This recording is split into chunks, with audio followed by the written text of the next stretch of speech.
இந்த கடகராசி அன்பர்கள், கடகம் அதாவது சந்திர பகவானின் ஆதிக்கத்தில் பிறந்தவங்க. நீங்க சந்திரன்றது ராசியை குறிக்கும். எப்படின்னா ஒருத்தருடைய லக்னம் என்ன லக்னம் நம்ம பாக்குறோமோ அந்த லக்னம் எங்க இருந்தா அந்த லக்னம் அதாவது மேஷத்துல லக்னம்னு இருந்தா மேஷ லக்னம், ரிஷபத்துல இருந்தா ரிஷப லக்னம். அதே போல இந்த சந்திர பகவானுக்கு வீடு கடகம் தான். பட் இந்த சந்திரன் எங்க இருக்கிறாரோ, கும்பத்துல இருந்தா கும்பராசி, மேஷத்துல இருந்தா மேச ராசி, கனியில இருந்தா கன்னிராசி. அப்போ அந்த ராசியவே அடையாளம் காட்டக்கூடிய சந்திரன் மதிகாரகன். அந்த மதி நுட்பம், தெளிவு, முகக்கலை, வசீகரம், இது எல்லாமே இவங்களுக்கு இருக்கும். இவங்க ஒரு இடத்துல போய் நின்று பேசினால் அந்த பேச்சு அவ்வளவு எடுபடும். அழகா பேசி அழகா முடிச்சு அழகா அத தெளிவா மத்தவங்க 10 ரூபா கொடுத்து செய்யற இடத்துல நீங்க பேசினால் அந்த இடத்துல அதை அழகா டீல் பண்ணி பேச்சாலேயே அந்த வேலையை முடிச்சுட்டு வரக்கூடிய அளவுக்கு அந்த பேச்சு தெளிவாகவும் இருக்கும், அதுல உண்மையும் இருக்கும். அதுலயும் உங்களுடைய ஒவ்வொரு செயலாற்றலும் அட்வான்டேஜா இருக்கும். அடுத்தது என்ன நடக்குமோ அதை முன்கூட்டி யோசிக்கக்கூடிய ஆற்றல். நாளைக்கு இது செஞ்சது இப்படிதான் இருக்குன்றது இன்னைக்கே யோசிச்சு கற்பனையில அதனுடைய ரிசல்ட் எடுத்துருவீங்க. அந்த அளவுக்கு டீப்பா திங்க் பண்ணுவீங்க. படுத்தா தூங்க மாட்டீங்க, யோசிச்சுக்கிட்டே இருப்பீங்க. அந்த அளவுக்கு சிந்தனைகள் மிகுந்தவங்க நீங்க. உங்களை சார்ந்தவங்களுடைய நலனை கருதி அவங்களுடைய தேவைகள், அப்பா அம்மா, பெற்ற பிள்ளைகள், மனைவி, மக்கள், நண்பர்கள் உடைய தேவைகளை முக்கியத்துவம் கொடுத்து அவங்களுடைய வேலைகளை முடிச்சு கொடுப்பீங்க. இப்படி எல்லாத்துலயுமே பர்ஃபெக்டா மேனேஜ்மெண்ட் பண்ணுவீங்க. அன்புக்கு கட்டுப்பட்டவங்க. ஒரு குடும்பத்துல இருக்கக்கூடிய தன் தாய், தந்தை, சகோதரர்கள், சகோதரிகளுக்கு ரொம்ப முக்கியத்துவம் கொடுத்து அவங்களுடைய வேலைகளை, அந்த குடும்பத்துல சுபகாரியம் நடக்குதுன்னா அது எல்லாம் உங்க மேனேஜ்மெண்ட்ல தான் நடக்கும். அந்த அளவுக்கு நீங்க முன்னாடி இருந்து ஒவ்வொன்றையும் செய்து முடிப்பீங்க. அது மட்டும் இல்லாம நீங்க வாழ்ந்த வாழ்க்கையில உண்மையிலேயே சொல்லணும்னா உங்களுடைய வருமானத்தில் வரக்கூடிய அந்த வருமானத்தை கூட அவங்களுடைய தேவைகளுக்கு அந்த பணத்தை கணக்கு போடாம கொடுக்கக்கூடிய மனசு கடகராசி என்பவர்களுக்காகத்தான். இப்படி நிறைய விஷயங்கள் செய்து இன்னைக்கு உண்மையே சொல்லணும்னா இவ்வளவும் செய்தும் பாவின்ற பட்டத்தை கட்டி நிற்கக்கூடிய நிலைமைக்கு ஆளானவங்க கடகராசி என்பர்கள் தான். நல்லதை செய்தும் பாதிக்கப்பட்டுட்டீங்க. நீங்க நல்லா இருக்கும்போது உங்களை சார்ந்தவங்க கஷ்டப்படும் பொழுது அவங்களை சார்ந்தவங்க கூட அவங்களுக்கு உதவி பண்ணல. பட் நீங்க போய் அந்த இடத்துல கை கொடுத்து மேல தூக்கி விட்டீங்க. இன்னைக்கு அவங்க எங்கேயோ இருக்கிறாங்க. ஆனா அவங்க நீங்க கஷ்டப்பட்ட அந்த தருணத்துல உங்களுக்கு உதவி செய்ய கூட முன் வரலன்னு சொன்னா அதை விட வருத்தம் வேற எதுவுமே இல்லை. இப்படி நிறைய விஷயங்களை கடந்து வந்துட்டீங்க. அப்படி வந்த கடகராசி அன்பர்கள் நற்குணம் படைச்ச உங்களுடைய வாழ்க்கையில 2024 வருடத்துல அஷ்டம சனியால நிறைய ப்ராஜெக்ட்ஸ் அழகா முடிச்சிருப்பீங்க. அழகா கமிட்மெண்ட் பண்ணிருப்பீங்க. எல்லாம் ரெடி பண்ணிட்டு ஒரு சின்ன விஷயத்துக்காக வெயிட்டிங்ல இருந்திருப்பீங்க. அந்த சின்ன விஷயம் ஓகே இருந்தா அந்த ப்ராஜெக்ட் சக்சஸ், அந்த சக்சஸால பெரிய லெவல்ல ஸ்டார்ட், அந்த அளவுக்கு ஒரு வாய்ப்புகள் எல்லாமே கடகராசிக்கு இருந்தது. கடகராசி ஒரு சரராசி. அந்த ராசியிலேயே குரு பகவானுடைய அந்த குரு பகவானுக்கு உச்ச வீடதுதான் காலப்புருஷ தத்துவத்தில். அப்பேற்பட்ட குரு பகவான் இருந்தால் பய பக்தியோட எந்த வேலையும் செய்வீங்க. எதுலையும் 10 ரூபா பணம் வருது அதற்காக தான் அந்த வேலை செய்யணும்னு நினைக்க மாட்டீங்க. வர பணத்தை விட நான் செய்யற வேலை கிளாரிட்டியா இருக்கணும்னு நினைப்பீங்க. அதுதான் கடகராசி அன்பர்கள். இப்பேற்பட்ட கடகராசி அன்பர்கள் ஒவ்வொரு வேலைகளையும் முடிச்சு ஒவ்வொரு ப்ராஜெக்டையும் எடுத்து செயல்படுறீங்கன்னா அந்த ப்ராஜெக்டுடைய கிளாரிட்டி எப்படி இருக்கும்னு யோசிச்சு பாருங்க. அவ்வளவு பர்ஃபெக்டா முடிச்சு அவ்வளவு ரிசல்ட் எடுக்க வேண்டிய நீங்க அந்த ரிசல்ட் உங்களுக்கு தான் கிடைச்சிருக்கணும். அது உங்களுக்கு மட்டும்தான் கிடைச்சிருக்கணும்ன்ற அளவுக்கு அந்த இடத்துல ஒவ்வொரு அமைப்பும் இருந்திருக்கும். ஆனால் பார்த்தா அப்படியே கண்ணை மூடி கண்ணு திறக்கிறதுக்குள்ள அது சம்பந்தமே இல்லாத ஒரு சூழலால மத்தவங்க தட்டி பறிச்சுக்கிட்டு போனா எப்படி இருக்கும்? ஏன் இன்னைக்கு வரைக்கும் நாளைக்கு ஆயிடும், நாளை மறுநாள் ஆயிடும், அடுத்த நாள் ஆயிடும். இப்படியே ஒவ்வொரு நாளும் இப்போ அப்போன்னு தான் இந்த 2024 வருடத்தில் கடந்து வந்திருப்பீங்க. ஏன்னா ஒரு புறம் அஷ்டம சனியினுடைய தாக்கம், மறுபுறத்தில் உண்மையை சொல்லணும்னா உங்களுடைய ராசிக்கு 3ஆம் பாவத்தில் இருக்கக்கூடிய கேதுவால தெய்வ அனுகூலங்களும் 11 லாபஸ்தானத்தில் இருக்கக்கூடிய குரு பகவானால நல்ல நல்ல ஆப்பர்ச்சுனிட்டிஸையும் உருவாக்குறீங்க, உங்க முயற்சியால உருவாக்குறீங்க. ஆனா அந்த முயற்சியால உருவாக்கக்கூடிய எல்லா விஷயங்களும் பார்த்தா காரணமே இல்லாம தடைப்பட்டு நிக்குது. எதனால தடையாகுதுன்னு தெரிய மாட்டேங்குது, ஏன் தடையாகுதுன்னு தெரிய மாட்டேங்குது. ஆனா நடக்கிற விஷயம் நடக்காம இருக்குது. இது மட்டும் இல்ல, உங்களுடைய சுபகாரியங்கள், சுப விஷயங்கள், திருமண வாய்ப்புகள் பாத்தீங்கன்னா உண்மையிலேயே சொல்லணும்னா மனவரை வரைக்கும் போய் கூட பிரேக் ஆகி நின்னா திருமணம் இருக்கு. ஏன் இதுதான் பொண்ணு இதுதான் மாப்பிள்ளைன்ற அளவுக்கு பார்த்துட்டு காரணமே இல்லாம அந்த திருமணம் நின்று இருக்கும், காரணமே இல்லாத பிரேக் ஆயிருக்கும். அதுலயும் தாண்டி இன்னைக்கு வரைக்கும் முயற்சிகள் எடுத்தா ஒரு பொண்ணு போய் பார்த்துட்டு வந்தா அந்த பொண்ணுக்கு திருமணம் ஆயிடும், உங்களுடைய திருமண முயற்சிகள் தடையா இருக்கும். அதே போல ஒரு மாப்பிள்ளை அந்த பொண்ணு, கடகராசி என்பர்களை சொல்றேன், அந்த பெண்ணை பார்த்துட்டு போனா பார்த்துட்டு ஓகே பார்த்துக்கலாம் பேசிக்கலாம்ன்ற அளவுக்கு கூடி வர அளவுக்கு இருக்கும். அடுத்த நிமிஷம் அவங்க அந்த பக்கம் போனா அங்க வேற கமிட்மெண்ட் ஆகும், அவங்களுக்கு திருமணம் ஆயிடும், உங்களுடைய அந்த வாய்ப்பு தடையாகும். இப்படி திருமண முயற்சிகளும் சுபகாரியங்களும் தடையா இருக்கும். சிலர் அட்வான்ஸ் கொடுத்து அந்த வீட்டிற்கு இன்னைக்கு லோன் செலக்ஷன் ஆகாம அந்த வீடு வாங்க முடியாம கஷ்டப்பட்டு இருப்பீங்க.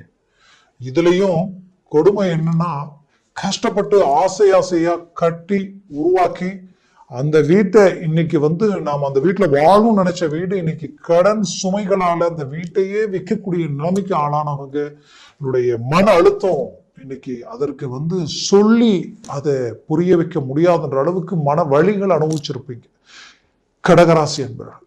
ஏன்னா இப்படி நிறைய ஸ்டேஜஸ் கடந்து வந்தீங்க. குறிப்பா குடும்ப ரீதியில ஒரு புறம் மனைவி கணவனுக்கு இருக்கக்கூடிய ஒரு பாதிப்புகள், இதனால மிஸ் அண்டர்ஸ்டாண்டிங் ஆகி டைவர்ஸ் வரைக்கும் போனவங்களும் இருப்பீங்க. இன்னைக்கு இந்த வாழ்க்கை மீண்டும் ஒன்றிணைந்து வாழ முடியுமான்ற அளவுக்கு குழப்பத்தோடு இருக்கக்கூடிய நிலைமையோடு இருந்திருப்பீங்க. அப்பேற்பட்ட கடகராசி அன்பர்களுக்கு கணவன் மனைவி பிரச்சனைகள் தீரக்கூடிய ஒரு காலம் தான் இந்த 2025வது வருடம். ஏன்னா 24வது வருடத்தில் தான் பெற்ற பிள்ளைகளுடைய எதிர்கால திட்டங்கள் கூட கை கொடுக்கல. எல்லாமே அந்த முயற்சிக்குரிய வளர்ச்சி இல்லாததுதான் வலி, வேதனை. வேலையில ஒரு பக்கம் குடைச்சல், இந்த வேலையில ஊதிய உயர்வு இல்லாத ஒரு நிலை. தொழில் ரீதியில பாத்தீங்கன்னா கடகராசி அன்பர்கள் தொழில் செஞ்சவங்க நிறைய பாதிப்புகள், நிறைய நஷ்டங்கள், இன்னைக்கு வட்டிக்கு பணம் வாங்கி வட்டி கட்டுற அளவுக்கு சூழ்நிலைகள். அப்போ இந்த 2025வது வருடம் இது எல்லாத்திற்கும் ஒரு திருப்பமா இருக்கக்கூடிய ஒரு காலமா இருக்கும். இதுல முதல் ஸ்டெப்லயே பாத்தீங்கன்னா சனி பயிற்சி ஆயிடுங்க.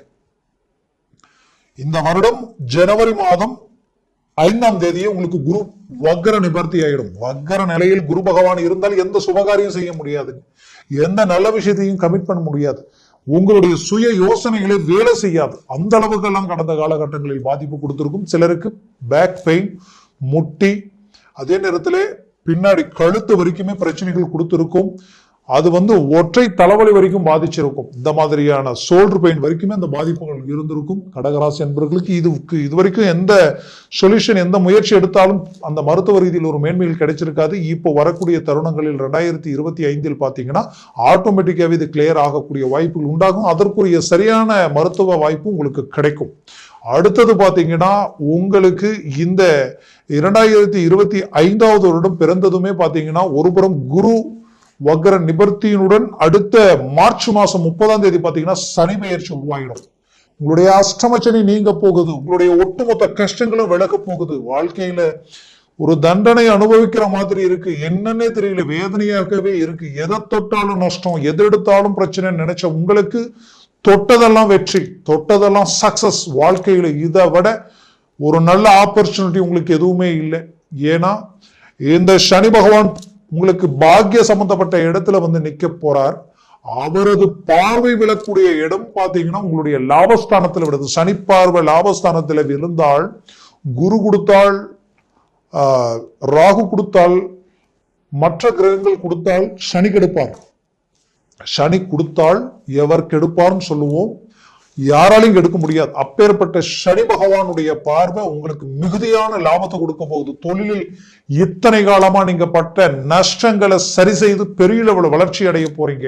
பார்ட்னர்ஷிப்பால இருந்த துரோகங்களை உடைச்சு சுக்குநூறாக்கி உங்களுடைய மூமெண்ட் அடுத்த கட்டத்துக்கு கொண்டு போக போறீங்க. அதையும் தாண்டி உங்களுடைய லேபர்ஸ், உங்களுடைய தொழிலாளிகள், உங்களுடைய வேலையாட்கள் இதுவரைக்கும் சரியான ஒத்துழைப்பு இல்லை என்ற வருத்தத்தில் இருக்கக்கூடிய உங்களுக்கு அருமையான ஒரு ஒத்துழைப்புடன் எல்லாமே கூடி வரப்போகுது. ஒண்ணு மட்டும் சொல்ற, நல்லா கேட்டுக்கங்க, நம்மளை சுத்தி இருக்கக்கூடிய வைப்ரேஷன் பொறுத்துதான் நம்மளுடைய மைண்ட் செட் இருக்கும். நாம் எடுத்து வைக்கக்கூடிய ஒவ்வொரு அடியும் சக்சஸ்ஃபுல்லா இருக்கும். உங்களை சுத்தி நல்ல வைப்ரேஷன் இருந்தாலே போதும், ஆட்டோமேட்டிக்காவே நீங்க பேசக்கூடிய பேச்சும் செயலும் ஒர்க் அவுட் ஆக ஆரம்பிச்சிடும். கண்டிப்பா சொல்றேன், கடகராசி அன்பர்களுக்கு இந்த தருணங்களில் நீங்க பேசக்கூடிய பேச்சு எல்லாமே எடுபடும். எங்க பேசினாலும் ஒர்க் அவுட் ஆகும். அதுவும் குறிப்பா உங்களுக்கு மார்ச்சுக்கு மேல ஒரு நல்ல ஒரு அருமையான ஒரு ஸ்பீடு கிடைக்க போகுது. இதுல உங்களுக்கு குறிப்பா சொல்லணும்னா, இந்த குரு பகவான் அது பயிற்சி அடுத்தது மே மாசம் உங்களுக்கு உண்டாக போகுது. அது வரைக்குமே அந்த மே மாசம் 15ஆம் தேதி வரைக்குமே இந்த குரு பார்வைகள் விழக்கூடிய இடமெல்லாம் டாப் லெவல் இருக்கும். ஒரு புறம் கேதுவை பார்த்து 3ஆம் இடத்தை பார்க்கிறார். அப்போ வெற்றிக்குரிய ஒரு காலம். அப்ப நீங்க என்ன செய்யணும், அந்த ஜனவரியில இருந்து அந்த மே மாசத்துக்குள்ள நல்ல விஷயங்கள் எல்லாத்துக்கும் தீர்க்கமா முடிவெடுத்து வேகமா செயல்பட்டு முடிக்க பாருங்க. ஒரு தொழிலை தொடங்கணும்னு நினைச்சீங்கன்னா யோசிக்காம இறங்கி தொழிலை தொடங்கிடுங்க. ஒரு வேலை சார்ந்த ரீதியில ப்ரொமோஷனுக்குரிய முயற்சிகளுக்குரிய வேலைகளை செய்யணும்னு நினைச்சீங்கன்னா செய்யுங்க, யோசிக்க வேண்டாம். பிள்ளைகளுடைய வாழ்க்கையில நிறைய துன்பங்களும் பிரச்சனைகளும் அவங்களுடைய வாழ்க்கையே கேள்விக்குரிய இருக்கு. அதற்குரிய தீர்வுகள் தேடணும், அதற்குரிய வழிகளை உண்டாக்கணும், சம்பந்தப்பட்டவங்க கிட்ட பேசணும், அவங்களுடைய வாழ்க்கையில் இருக்கக்கூடிய பிரச்சனைகள் நீக்கணும்னு நினைச்சீங்கன்னா உடனடியே பேசி இந்த ஜனவரியிலேயே அதற்குண்டான அந்த 5ஆம் தேதிக்கு மேல பேசுங்க. அதற்குரிய முயற்சிகள் உங்களுக்கு சக்சஸ்ஃபுல் கிடைக்கும். திருமண முயற்சிகளும் சரி, பிள்ளைகளுடைய எதிர்கால திட்டங்கள் சார்ந்த விஷயங்களும் சரி, 100% சக்சஸ் அளிக்கும். இதுல குறிப்பா புத்திர பாக்கியம் இல்லைன்னு நினைச்சீங்கன்னா அந்த காலகட்டங்களில் 100% உங்களுக்கு புத்திர பாக்கிய சக்சஸ் கிடைக்க போகுது. 100% கோர்ட்டு கேஸ் பிரச்சனை சம்பந்தப்பட்ட விஷயங்களில் இருக்கக்கூடிய பாதிப்புகள் உங்களுக்கு நீங்கக்கூடிய தருணமா இது இருக்கும். ஏன்னா அஷ்டம சனி மாறி அவர் 9ஆம் இடத்துல உட்கார போறாரு. ஒரு அருமையான உங்களுக்கு ஒரு சக்சஸ் அளிக்க போறாரு. இதுல குறிப்பா சொல்லணும்னா, உங்களுடைய வாழ்க்கையில உங்களுக்கு இப்போ நீங்க வெளிநாடு முயற்சிகள் எடுத்திருந்தீங்கன்னா இப்ப ஸ்ட்ராங்கா இறங்கி மூவ் பண்ணுங்க, சக்சஸ் அளிக்கும். கடகராசி என்பர்கள் அஷ்டமச்சனையில வண்டி விபத்துகளில் ஆளாகி சிலருக்கு வண்டி வாகனங்கள் ரீதியில நிறைய பிரச்சனைகளை சந்திச்சிருப்பீங்க. எதிரில் வந்தவங்களுக்கு அடிபட்டு அதனால சிலருக்கு சில நஷ்டங்கள் உண்டாகி இருக்கும். இன்னும் சிலருக்கு ஆரோக்கிய ரீதியில பாதிப்பை இன்னைக்கு வரைக்கும் எழுந்து நடக்க முடியாத அளவுக்கு சிலர் பாதிக்கப்பட்டிருப்பீங்க. அப்போ இந்த மாதிரியான ஒரு சிக்கலில் இருந்து அழகா வெளியில வரக்கூடிய ஒரு வாய்ப்புகள் கிடைக்கும். ஆரோக்கிய ரீதியில் இருக்கக்கூடிய பிரச்சனைகள் நீங்கும். அதற்குரிய நல்ல ஆப்பர்ச்சுனிட்டிஸ் உங்களுக்கு கிடைக்க போகுது. அந்த வைப்ரேஷன் உங்களுக்கு ரொம்ப நல்லா இருக்கும். குலதெய்வ வழிபாடுகள் செய்ய போறீங்க. குலதெய்வ வழிபாடுகள் மட்டுமல்லாம இஷ்ட தெய்வங்களும் ஸ்தலங்களுக்கும் போய் தெய்வ வழிபாடுகளுக்குரிய ஒரு காலம் கடகராசி அன்பர்களுக்கு 2025ஆவது வருடம். கூட பிறந்தவங்களுக்கு உங்களுக்கு இருக்கக்கூடிய சொத்துக்களும் சரி, வரவு செலவு விஷயங்களும் சரி, ஒரு கிளாரிட்டிக்கு வந்துடும். சலிப்பு சங்கடங்கள் நிறைய மன உளைச்சல்கள் இதுக்கு முன்னாடி பட்டுட்டீங்க, அதெல்லாம் தீர்ந்து ஒரு நல்ல இலக்கு நோக்கி பயணம் பண்ண போறீங்க. உங்களுடைய ஆரோக்கிய ரீதியில் இருக்கக்கூடிய சிக்கல்கள் தீரப்போகுது. கடன் சுமைகள் நீங்க போகுது.